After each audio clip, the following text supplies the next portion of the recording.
My boyfriend and our circle of friends pranked me on my birthday, and I ghosted them because of it. I, 27M, met my probably soon-to-be ex-boyfriend, Alex, 29M, 2 years ago through a mutual friend of ours. I never expected he'd be interested in me because, when I first met him, he had only been with women. He came out as bisexual to me and our friends not too long after that, and that same night, he hinted that he was into me. We got to know each other more, and it eventually turned into the two of us dating. He's genuinely a sweet and awesome guy, quite introverted but has a big heart and a real geek about the things he likes. I thought he'd be the one I would be marrying and all that, but I'm thinking that's not going to happen anymore. Last Monday was my birthday, and I went home early from work so that Alex and I could go out and enjoy ourselves. I told him earlier that day that I would go home early. When I opened the door, I was greeted by him lying on our couch, while a woman I didn't know was on top of him. They were fully clothed, by the way. I was basically paralyzed and couldn't react at all. He eventually saw me and had a surprised look on his face, but he also looked like he was trying to hold his laugh in. The woman also looked like she was about to laugh as well. I also started to hear chatter from the kitchen and in our bedroom. Alex then shouted, "You guys can come out!" And so our friends came out of our bedroom and kitchen, holding gifts, party poppers, and a cake. I guess them shouting, "It's a prank! Happy birthday!" while turning the party poppers on snapped me back to reality, because after they said that, I just quietly turned around and left. I didn't see their reactions when I did that, but I could hear them saying, "Oh shit," and "wait," and some other things I can't remember. When I heard them try to follow me, I hastened my pace until I reached my car and drove away. While driving, my phone was flooded with texts, calls, and messages from my boyfriend and our friends. It became too distracting, so I turned off my phone and went to a hotel far enough from my home. By the time I reached my hotel room, I started sobbing on the floor. I think I blacked out from crying because when I woke up, it was already daylight. I made sure to inform my team leader first that I would be absent for a few days due to an emergency, and she kindly accepted my request. She probably sensed something was wrong with me because I was sniffling and my voice was weak. Right now, I plan on telling my aunt who lives nearby about what happened and asking if I could stay with her for a couple of days until I sort out my thoughts and figure out what to do next. I'm deeply heartbroken because I've told my boyfriend and friends before how I felt about cheating and how it essentially ruined my family growing up and my young mind back then. My mom cheated on my dad and it broke our family, and I got cheated on by my first boyfriend. But at the same time, I can't help but feel like I overreacted and that I should have just gone along with it all. I still don't plan on turning on my phone, so I'm using my laptop right now to type this. I don't know how to face and respond to them all after everything that has happened. Maybe some time away from them will help, I hope. Update. Hi there. I'm sorry it took me a while to post an update. I've been busy, and I also got back to working 2 days ago, so I don't have much free time anymore. But before I get started with the actual update, I would like to thank everyone who has given me their advice and wisdom, along with those who wished me well and a belated happy birthday. You folks really made me feel happy even after all that has happened. I never thought internet strangers could be so kind. LOL. Normally, I confide in my friends whenever I have a problem, but since they somehow became part of this problem, I thought maybe coming here would be a good idea, and I guess it was. Truly, thank you to all of you. Although almost all of you had great advice and nice things to say, some were skeptical or even harsh, particularly about how I just ghosted my boyfriend and everyone at that surprise party. Truth be told, I could have handled it more maturely, as some would say. But in that moment, all I could think was to remove myself from that situation, because I didn't know what I would do if I reverted to my old self. For context, I discovered my mom was cheating on my dad when I was 14 years old. I got home from school early and found that the house was empty. I went upstairs to go to my room, but as I got closer to my parents' room, I heard faint sex noises, and it didn't help that the door to the room was slightly open. Curiosity got the best of me, and I decided to take a peek inside, and there she was, my own mom cheating on my dad with his coworker. I felt like I was going to be sick, like it was some sort of nightmare. I froze there for a few seconds before my dad's coworker noticed me and immediately alerted my mom that I was watching them. When my mom finally realized what happened, she started calling out my name and tried to follow me, but I ran to my room and locked it before she could catch me. My mom was frantically calling out my name and banging hard on the door, but all I could do was cry. The realization that the person I was calling my mom wasn't the person I thought she was hit me like a ton of bricks because I used to adore my mom. She was always around while my dad was working full-time, which made me resent my dad because he was never around. I remember hiding in my bedsheets and eventually falling asleep. I was woken up by my dad knocking on my door and calling me to come out. I had to comply, of course, and when I opened my door, my father was standing in front of me, with my mom behind him. He gave me a tight hug and asked me about the guys who bullied me while I was walking home from school. I was confused when he mentioned that, but then I saw my mom looking mad at me, basically telling me through her face that I should go along with it. As much as I hated it, I went along with it because I didn't want to hurt my dad. Since then, I've decided to fully ignore my mom unless it was for a chore or something important. And when I moved out at 18, I made sure to go NC on her and only talk to her when my dad wanted me to. My mom and dad eventually divorced after I moved out. It turns out he always knew but didn't want to do anything about it until I moved out because he didn't want me to live in a household riddled with arguments and stress brought upon by divorcing couples. It didn't really work, but I appreciate my dad for still looking out after me even if he was hurting. Then, when I was 19, I got into my first ever relationship. We had a pretty nice start and we were each other's firsts. But when I discovered he was cheating on me, things got really ugly. I know this is not an excuse, but I was young and didn't know how to handle that information when I got it. Knowing how much I hated cheating, I basically went crazy on him and turned to destroying his stuff,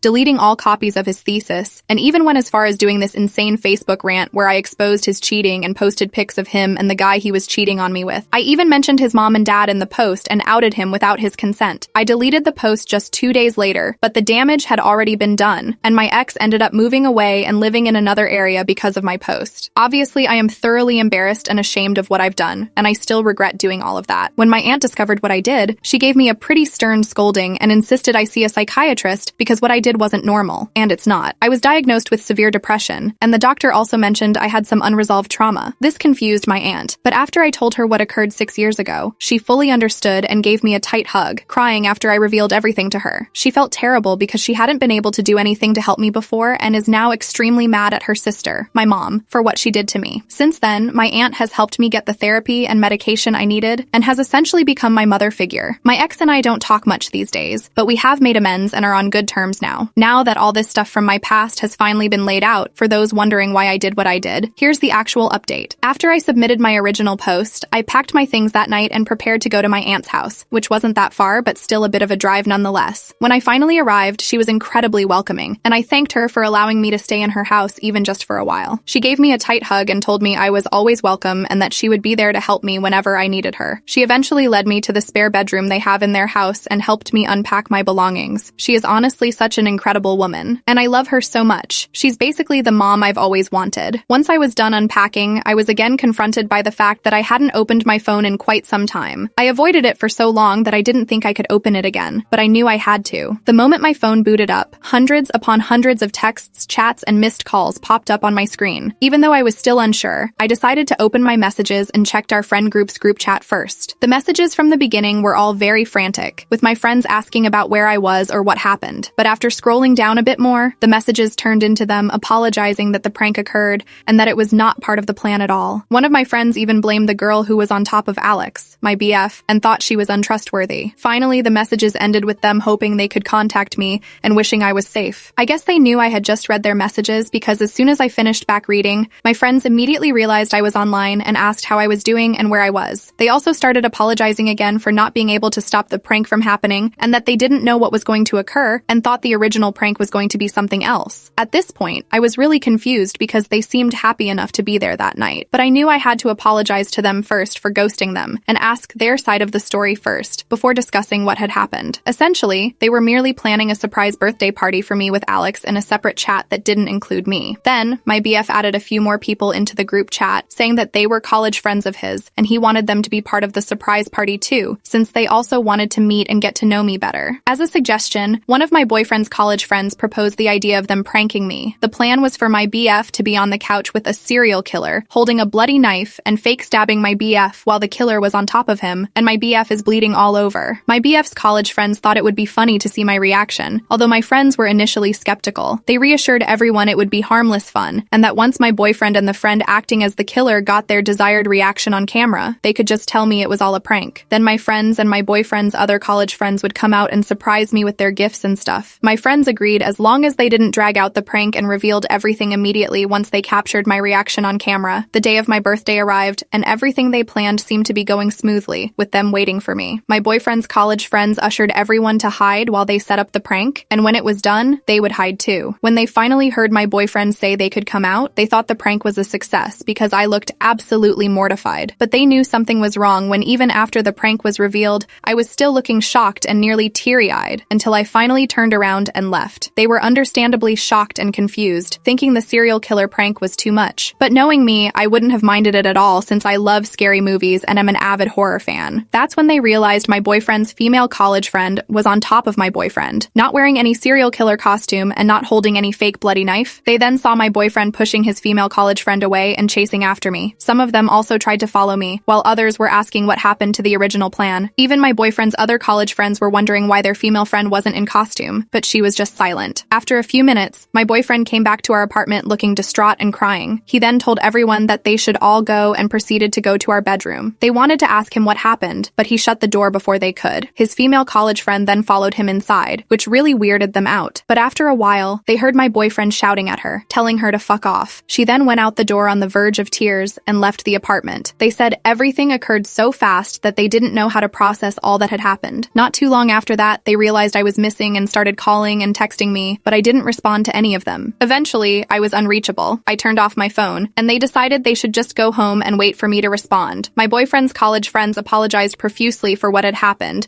and didn't mean for any of this to occur, but they were basically just ignored. They then followed their retelling of their side with videos they had recorded that confirmed their accounts, along with an apology and hoping that I was doing well. After my friends told me what happened from their point of view, I felt really terrible and apologized again for ghosting them, telling them that everything that happened was not their fault. I told them I would make it up to them soon, but they reassured me they accepted my apology and were just happy that I was alive and well. They also suggested having a late birthday celebration with me this weekend, and my boyfriend and his friends were not included this time. I, of course, happily agreed and thanked them for being such great friends and that I really couldn't thank them enough for being such an awesome bunch of people. The morning of the next day, my aunt knocked on my door and woke me up, telling me that I had a visitor downstairs. She looked a bit mad, so I could already tell who it was. It was my boyfriend Alex, carrying this beautiful bouquet of flowers and my favorite chocolates with him. Even if he looked amazing, his face was the complete opposite because he looked like he had been crying for days. I asked him how he figured out where I was, and he told me that once I turned on my phone again, an app on my phone that we both have notified him of my whereabouts. It's basically an app that lets you and your trusted friends share your locations in real time as long as you have an internet connection and your location is on. I was a bit annoyed that he actually came to my aunt's house, but since he was already there, I figured I might as well hear him out. He basically reiterated what my friends told me, but he added more details that my friends didn't know about. Apparently, his old college friends reconnected with him after they lost touch after graduation. They found his Facebook account through some searching and wanted to catch up with him after all these years. They were especially happy when he told them that he currently has a boyfriend because they secretly knew he was bisexual, but didn't want to assume or make him feel awkward about it. Alex eventually told them about me, and he mentioned that he and our friends were planning a secret birthday surprise for me, and they immediately wanted to be a part of it. After they were added to the group chat, they started suggesting ideas on how to make the surprise more fun, until their female friend, we'll call her Anna, suggested that they do a prank to surprise me. Alex's college friends were immediately on board because they saw TikToks of it and thought it was really funny, but my friends were obviously skeptical. Eventually, they agreed on what the prank would be and that it wouldn't take too long. Anna volunteered to be the serial killer since it was her idea, and they all did their parts to make sure everything would be ready when my birthday came. The day of the surprise party arrived, and everyone prepared for my arrival. When Anna and Alex went into their assigned positions for the prank, he wondered why she still wasn't in costume and why her props were missing, but all she could reply was that she forgot. Alex offers to find the costume and props, but Anna insists that there's no more time and that I was going to arrive soon. Alex, at this point, was extremely uncomfortable and wanted to get out of their position, but before he could do it, I had already opened the door and saw them. He admits that he messed up by laughing a bit at my reaction, because it was exactly the reaction he thought I was going to make, but immediately realized what it looked like and called everyone to come out to save himself from the embarrassment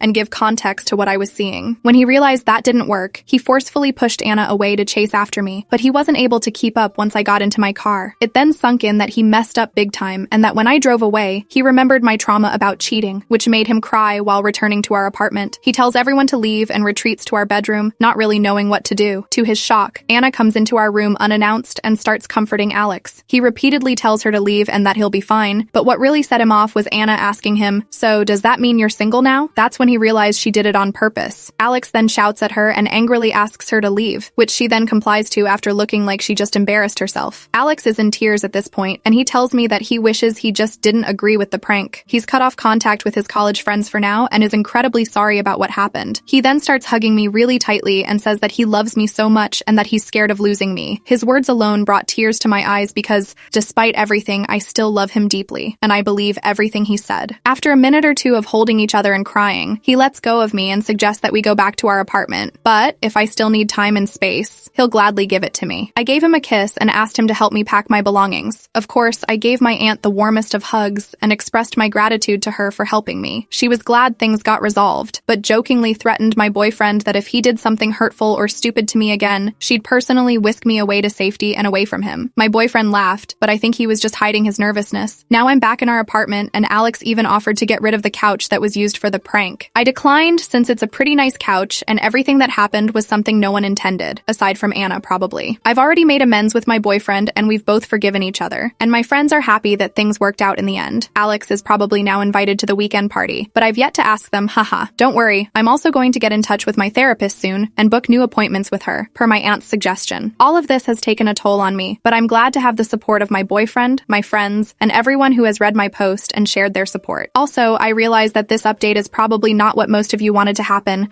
and as much as I was close to just giving it all up, I never had a reason to in the end. I'm glad I got to hear their sides before making any huge decisions that I might regret later, and I do trust my boyfriend and my friends since they all sounded sincere and they did have proof to back them up. I think this is going to be my last update since everything seems to have been resolved at this point. I'll try to update if anything happens, but I hope that won't be the case. Once again, thank you everyone. Update. Hello. This is definitely my last update about this chaos because, quite frankly, I'm exhausted by all of this. But before I start, I want to apologize to everyone who thought my previous update was too long. I guess I was just overcome with joy. I feel foolish about it now, discussing what happened that I didn't edit it much. But don't worry, this update won't be as long. And thank you to everyone who offered kind words. I genuinely appreciate you all. So, a few days after my previous update, Alex, my now ex-boyfriend, came up to me while sobbing and confessed that he hadn't told me the whole truth about Anna. Apparently, he and Anna were a couple back then. She was his first girlfriend, and he experienced many of his firsts with her. First kiss, first date, first sex, etc. Once they graduated, Anna broke things off with him because she couldn't handle long-distance relationships and didn't want to be tied down yet. Anna breaking up with him caused him to spiral into severe depression, along with self-harming habits, something he still goes to therapy for. It took a lot of effort for him to climb out of that hole and become a functioning adult again, but things reportedly didn't completely improve for him until he met me. As he quoted, I was the light at the end of the tunnel that he desperately wanted to escape to. But I guess ghosts from the past have a way of coming back to haunt you. A few weeks before my birthday, Alex's college friends found his Facebook and contacted him to reconnect. Things went well for them until he was added to their group chat that included Anna as well. As he mentioned, it definitely reignited some old feelings that he had, and it also didn't help that Anna was acting like nothing terrible had occurred between the two of them. They decided to meet to catch up. One thing led to another, until that one thing ended up being them having sex daily up until the birthday surprise. It only really hit him how much he messed up and realized that he was doing something incredibly awful when he saw my devastated face after seeing Anna on top of him for the prank that they supposedly planned for me. According to him, he was trying to bring back those intense feelings and emotions that he once felt when he was with Anna. But seeing me look ruined and distraught made him realize that what he had with me was incomparable to what he and Anna had. So I guess that's what led him to confess and be all remorseful. Of course, I had to hear him apologize and cry in front of me, and I did cry too, but I couldn't bear being around him anymore after hearing all of that. I then calmly told him that I accept his apology, but that I didn't want to be with him anymore, and that I'd be leaving the apartment and sort things out once we're both in clearer states of mind. He didn't like that one bit, and started sobbing like crazy, and even went as far as hugging me incredibly tightly just so that I wouldn't go. It was a struggle, but I eventually got out of his grasp by pushing him away hard enough. I ran as fast as I could, ironic, to get to my car, and immediately headed to my aunt's house. When I got there, I just sobbed into my aunt's arms and felt incredibly weak. She probably understood why I was crying that much without asking me why, so she started consoling me until I was too tired to cry and slept. Yesterday, I got a call from a friend of Alex that he's in the hospital after being found unresponsive and full of cuts on his arms. I didn't want to go because I'm clearly still hurt by everything, but Alex doesn't have any relatives nearby, and I am the only one who knows about his medical history and specifics, and technically his closest family, so I had to. When I arrived, his arms were covered in bandages and his face looked swollen and red. Right now, I'm outside his hospital room, waiting for his doctors to give me an update or tell me something I should do. He hasn't woken up yet, so I'm preparing myself for when he does. Honestly, I do still love him very much, but what he did just made it clear to me that we're not meant to be together. I don't know what I'll do moving forward after all of this, but I'll just let the universe take control for me at this point. I just wish things didn't end up this way.